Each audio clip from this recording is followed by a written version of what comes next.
What is up, everybody?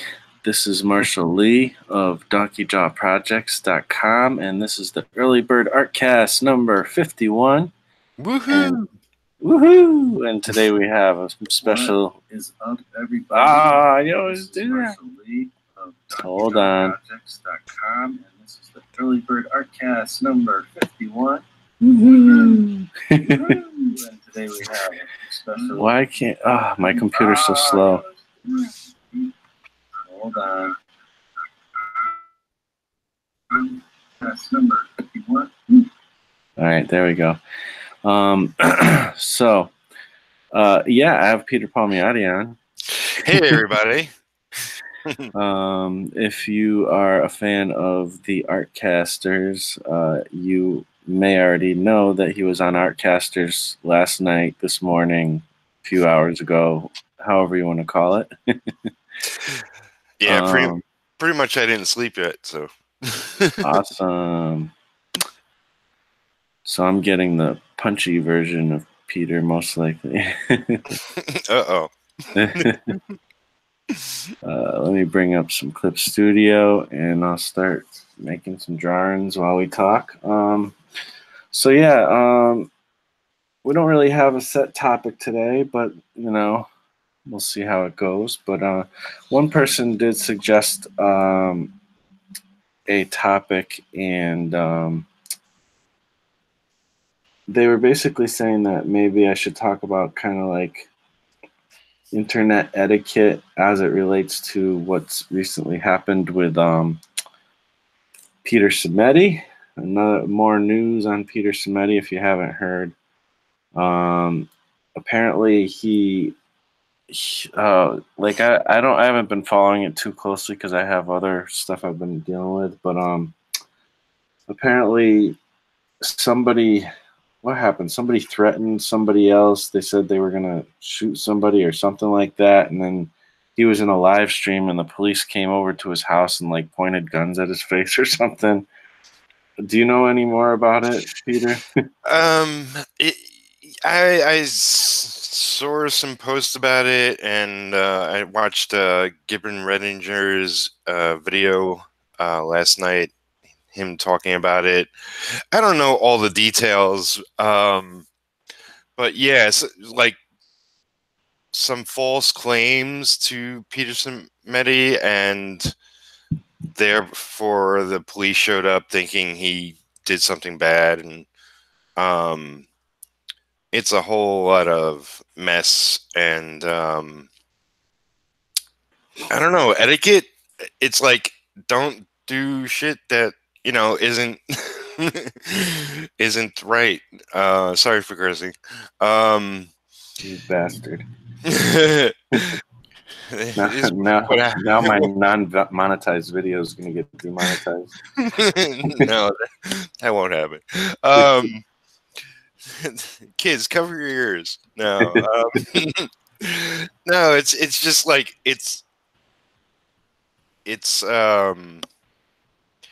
people accusing other people of things that they haven't done. It's like that's wrong, bottom line. And like, if it escalates to cops, then that's insane. And if people's lives are in danger, then that's like totally crossing the line. Right. So it's like, if you don't like him, if you don't like what he's doing, and he seems like a really nice guy, and whatever. If you don't like him, then don't watch his videos or don't buy his books, and big deal, but don't start throwing stuff in his direction that endangers his life or his friends and families, Yeah, what has comics come to? Like, it's just silliness. Like, when I ever first started really dipping my toes into the arena of like just being involved with, other artists and creators and stuff online and wherever, like, one of my biggest takeaways was like this is an awesome community. Like people are so nice and like they're open to sharing, you know, anything basically, and usually very helpful. And you know, it's compared to other kind of communities, it's just like you don't get, you know, the BS, you know, and the ego as much, and everybody just seems to be cool. But as of late, I can't say that so much anymore. It's just like ridiculous, and it's like I don't know. Well, I kind of get the feeling that, like, you know, it's not the community. It's like kind of outside the community. Yeah, You know, there are YouTubers and people that are making comics and YouTubing, and they sort of seem to bring a bad element um, in our direction. And frankly, you know, it's like I haven't been directly affected yet. You know, I expect it somewhere down the line. I might be, but you know, as far as my immediate community, it's still everybody that's willing to help and willing to, you know, do hangouts and chat, and, you know, publicly or just privately, um, to help you through things, and, you know, share your work around, and it's like all good things, you know. yeah. So it's like, is Well, is it's always going actually, to be good. no, go ahead. Sorry. There's always going to be sort of bad elements in any group, but I personally haven't seen it of late. You Yeah. know, Actually, I didn't really think of it. You know, I didn't plan this, but you're actually kind of one of the better people to talk to about this kind of thing because you've been involved with this community, even on, you know, with the professional community, and then also with the, you know, just us little guys over in the 100s and stuff like that. For many years, way longer than a lot of us. I mean, I think you were working in comics when I was like geeking out about like image and stuff. You know, so you know, I mean, it is interesting. Like, would you say that? Because like when I first came into comics, like I said, as far as like talking to people who actually make comics, and I'd say like I don't know, 10 years ago, somewhere around there. Again, like everybody seemed to be like pretty darn awesome, and you know, how was the community like back when you kind of first started working on projects like inking for different companies and things like that? yeah. I mean, you know, I've been around since '91, a very long time, and you know, there's always going to be stories that people say and things that have happened and gone down, and you know, it's like I really don't have my ear open for that kind of stuff.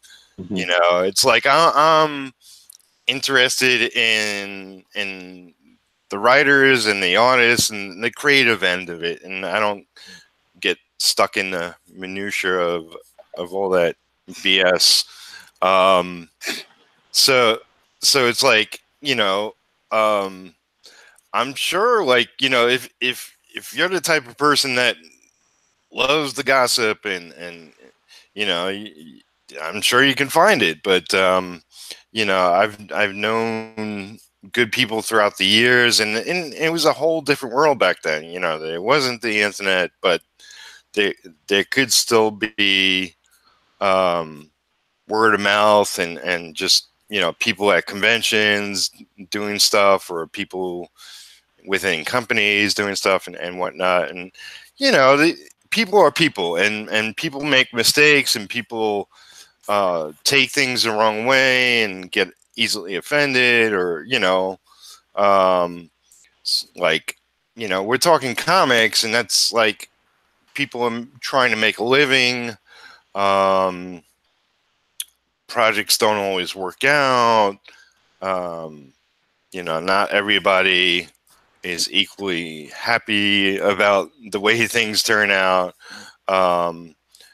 But in my experience, for the most part, it's like good people doing good work, getting along, and it's easily understood. Like if something goes south and a book is canceled or a team is changed, it's like, oh well, that sucks. I was on that book and now I'm no longer on that book. I'll find another gig. Work on a different book with the same publisher, find another publisher to work with, whatever.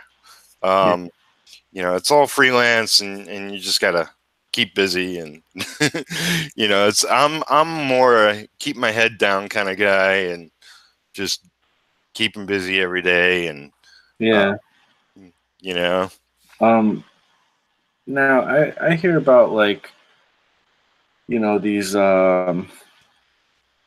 kind of stories, with different creators back in the days before the internet was really going on, and it seems like they did still have like kind of a community situation, like in that they'd see each other at conventions, of course, but also like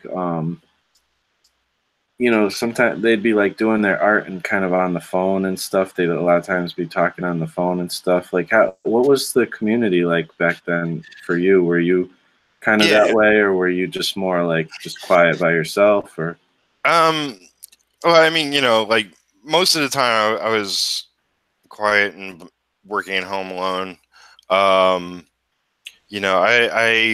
went to a lot more conventions back in the day. And there was always like the after parties, which, after parties got crazy and out of hand. But that's like, anything. I, like my brother and Joe Casada back in the day used to have parties going on in New York a lot of the time. And I would, we ran in different circles, but, like I would go to a lot of those parties, and I met Mike Minor back in the day there. I met a lot of people, and it's like I kind of heard snippets after the fact of these parties, and I was like, really, that happened? I didn't notice that. It's like you hear these outrageous tales, and it's like, oh, I must have been in a different room. But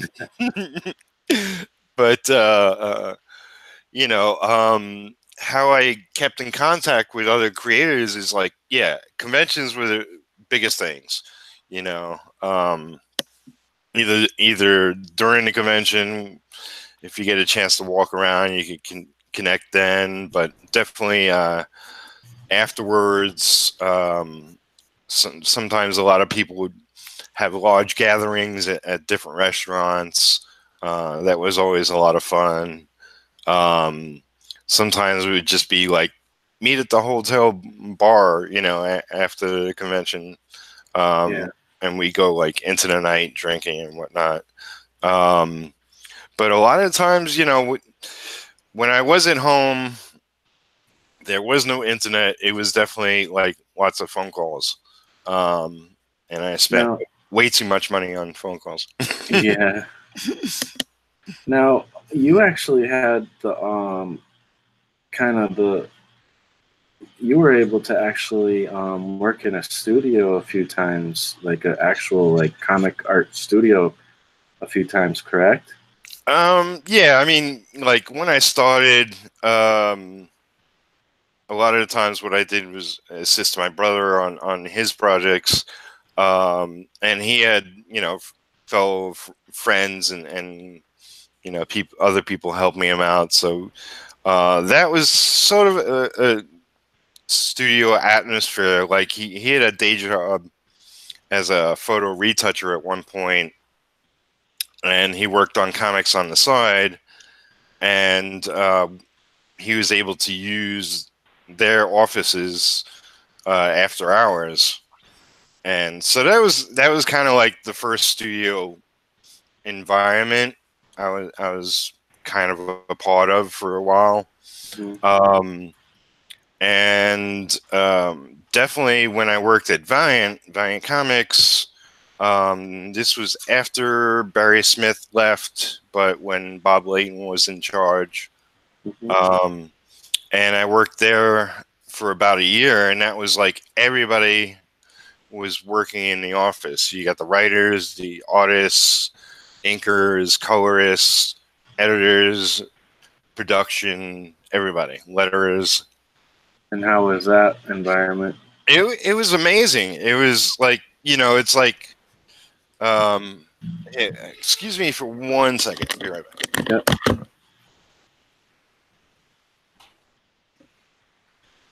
Checking the tab. My heat was about to go off, and that would have been noise. Yeah, that was amazing. I mean, you know, that's kind of like, since then I've always wanted to create that on my own. You know, there were days when, I mean, I wasn't there too long. I actually exited out on my own accord,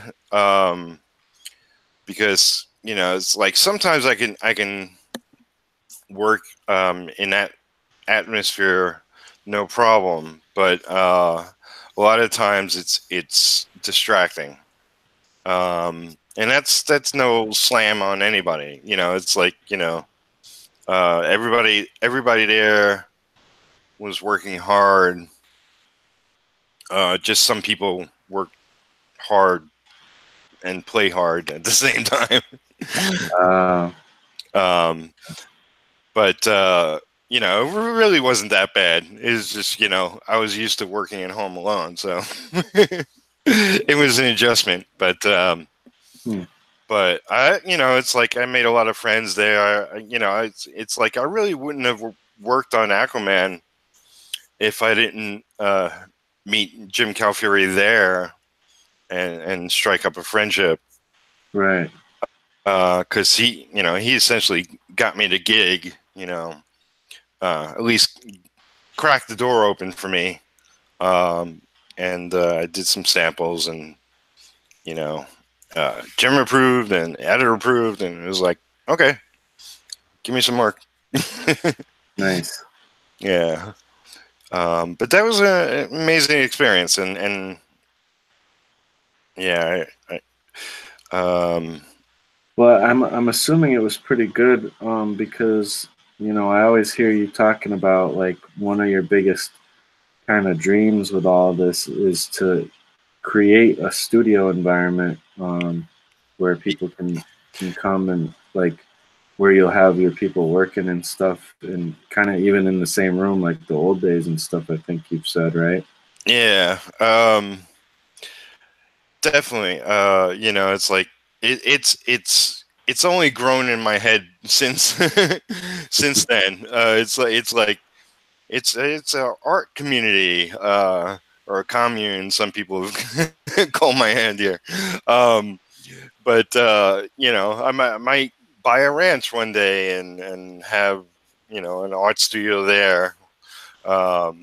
We'll see what form it takes, but you know, it's like I listened to One Fantastic Week, Mm-hmm. the YouTube show, Yeah. and they spoke of, I forget the guy's name, and I actually have to look up the guy's name one day. But they mentioned some guy who has, like, I don't know if it's a ranch or he just has like a big house and he has people staying there, and it's sort of like a, a living, working art studio that he's already got it up and running.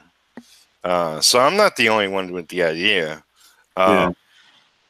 But it's definitely something I want to do. You know, it's like I want to publish a bunch of monthly books, you know, down the road, and have a working studio, not necessarily for, you know, everybody. It's like I don't mind if you work on my book and work at home or whatever, But I do want to have a working studio where I can, if people are interested in coming out and training kind of one-on-one or just within the studio, it's like, that's why I want to set it up. It's like, it could be everything across the board. Right. Because I definitely learned a lot more with all the creative people surrounding me, being that sort of machine and just working, it was like a 9-to-5 job, 5 days a week, which wasn't your average everyday comic job. It's like to really, like, okay, you're there at 9, you got to work to 5, and we have short meetings here and there, tell about the progress of the company and what everybody's up to. And at one point they were doing tour busting, so they were talking about that. And, it was really inspiring and Gotcha. and challenging. And the first day I went there, they gave me a page and said, "Okay, ink the backgrounds." I was like, "Okay." I was so nervous, like, the first day. I bet. Yeah, I would be too. It's like, wait, you want me to touch these? Like, Yeah, it's like, and then I did it wrong, and somebody, one of the artists there, bitched because it was his pencils. He was like, he was sitting right in front of me. He looked around. And he was like, "Hey, that's my page." "Oh, you're doing it wrong." wow. Yeah, that's. I mean, I don't know. Like those days of inking on actual pencils are not gone because I've talked to you before and you've said that you still do that a lot, but Yep. for a lot of people, they don't kind of do that anymore, and so it's a different world, I guess, when it comes to that. But yeah, I don't know. Anyways, so yeah, I don't know. I guess things have definitely changed, but like you said, it's not all bad eggs or anything, and stuff. I mean, I'm working with a bunch of people still, and I mean, the 100 Days of Making Comics community is a great community. Luckily, we've been able to keep politics out of it, Yep. all this time, and everybody, for the most part, seems to be pretty cool with each other generally. And there's, of course, like you said, there's human. When you're dealing with humans, you're gonna always come up with some stuff, but for the most part, you can still kind of, and I guess this is the thing, is like you control your own environment usually, for the most part. I mean, Peter Simeti is actually kind of an odd example because he is that, awesome, positive dude, even more than your average, kind of comic creator, publisher, and it's just weird that he gets flack sometimes. It's like sometimes I just wonder if it's like I don't even really know. Like it's hard to believe that it happens because it's like it's not obviously his fault. Like he's nothing but awesome. So Yeah, I'm not sure where it's coming from. It's like, I know of him, I know his company. I've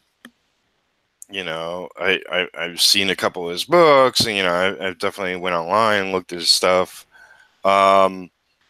I see nothing but positive coming from him and his company, and it's like, I can only imagine it's in some sense competition that are trying to take him down. I don't know. oh well, I mean, I think it does. It does have to do with like the whole um, issues he had before. I mean, I haven't looked into it. I don't know who did this, but like I'm assuming that it has to do with like the fact that he had like all these people after him because of his online policies or whatever. But it's like that's like the silliest thing to even like. I don't understand why people are so bent out of shape over that. Like, there's nothing even there. But I don't know. There's worse things in the world. Like, why are you picking on this guy? Yeah. Yeah. So, anyways, everybody should go over to Alterna.com and freaking flood him with orders. And I mean, Yes. in some ways, I feel like he probably doesn't want that, but he is a business and he wants to make money. And, it's a good problem to have when you have too many orders. And, I think that there's nothing but awesome coming from that guy, and there's no reason why you shouldn't support him. Yeah. So yeah, I do hope he gets through all this and doesn't shy away from the community he's built, and is not tarnished by all this. yeah. Yeah, because it's like this is all like at the bottom line, it's all like added stress to his life and work, and I know some people who just back away from it all and disappear, but he seems like a guy who like he's been through a lot of stuff, and he's always seemed to come back. So No doubt.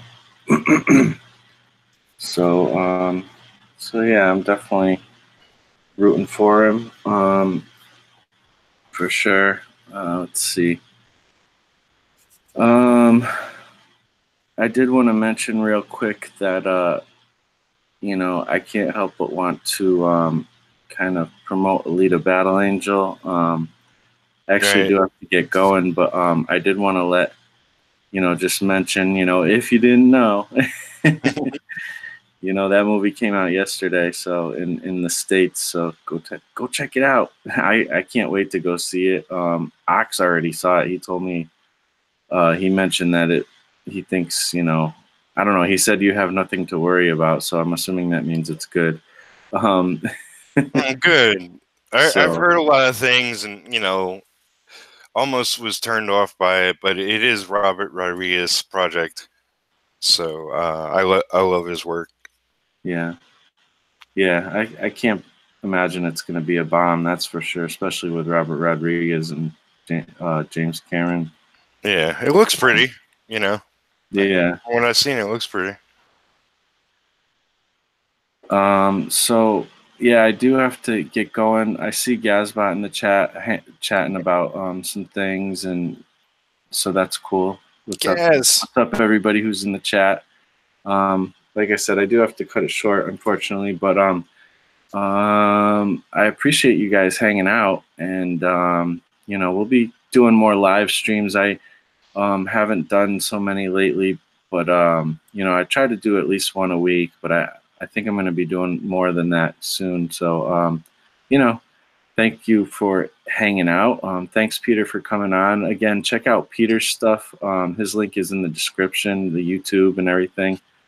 And we'll talk to you on the next one. Take care.